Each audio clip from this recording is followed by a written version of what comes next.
بسم اللہ الرحمن الرحیم۔ آج ہم ورلڈ فوڈ ایشوز یا گلوبل فوڈ نیڈز جو ہیں اس کے متعلق بات کریں گے۔ جیسے ہی دنیا مارز وجود میں آئی تو انسان کو دو بنیادی چیزوں کی ضرورت پڑی، ایک تھی خوراک اور دوسرا پانی۔ ان دونوں کی ضروریات کو پورا کرنے کے لیے انسان نے تگ و دو شروع کر دی، جبکہ دنیا میں چند ہی ایسے ممالک ہیں کہ جہاں پر فیوریبل کنڈیشنز ان کو اویلیبل ہے۔ فیوریبل کنڈیشنز میں سے ان کی لینڈ آتی ہے، suitable land, water, energy, fertilisers اور اپلیکیشن آف ٹیکنالوجی۔ تو یہ چیزیں جب آتی ہیں تو ان کی خوراک کی مقدار زیادہ پروڈیوس ہو جاتی ہے اور یہ اس قابل ہوتے ہیں کہ دوسرے ممالک کو اس کو ایکسپورٹ کر سکے، جبکہ دوسرے جو ممالک ہیں وہ ایک تو ان میں خوراک کی کمی ہوتی ہے اور دوسرا زیادہ فاصلے پہ ہونے کی وجہ سے اور کچھ انفیوریبل کنڈیشنز کی وجہ سے وہاں پہ خوراک کی قلت رہ رہی ہوتی ہیں۔ ایک رپورٹ جب یونائٹڈ نیشنز وجود میں آئی تو انہوں نے ورلڈ فوڈ پروگرام اور فوڈ اینڈ ایگریکلچر آرگنائزیشن اس کو شروع کیا تاکہ جو ممبر ممالک ہیں دنیا اور خاص کر جو ممبر ممالک ہیں ان میں خوراک کی کمی کا مسئلہ حل کیا جائے۔ تو جب انہوں نے اس پہ فوکس کیا تو ایک رپورٹ انہوں نے پبلش کی۔ اس رپورٹ میں یہ بتایا گیا کہ خوراک کی کمی کو پورا کرنے کے لیے بہت بڑے پیمانے پر ایک زیادہ طویل مدتی اور جس کی تاریخ میں مثال نہ ہو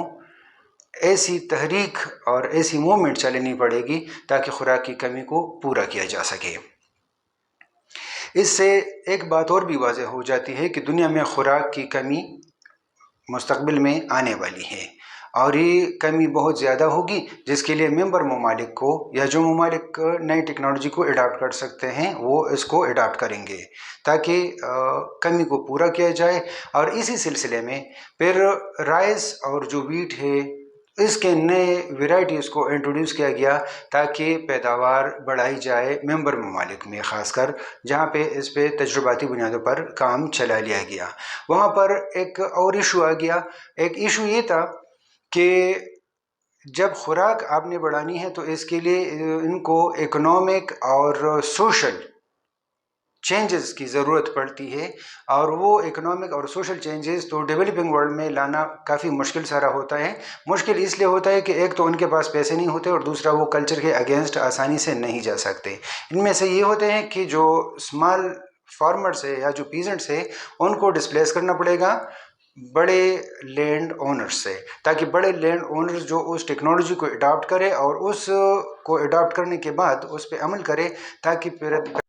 جبکہ دوسری طرف جو ڈیولپنگ ورلڈ ہے اور جو ڈیولپ ورلڈ ہے وہ اپلیکیشن آف ٹیکنالوجی پہ ان کا خرچہ مسلسل بڑھ رہا ہے، کیونکہ وقتاً فوقتاً بڑھتا ہی جا رہا ہے۔ اگر دیکھیں تو پانی، فرٹیلائزرز، جو سیڈز ہیں اور لینڈ ہے، واٹر ہے، تو ان چیزوں پہ یہ لمیٹڈ ریسورسز ہے۔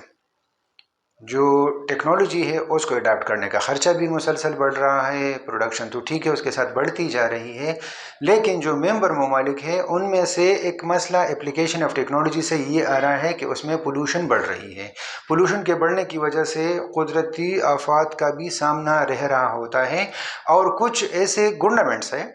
انڈسٹریل سیکٹر ہیں اور مفکر ہیں،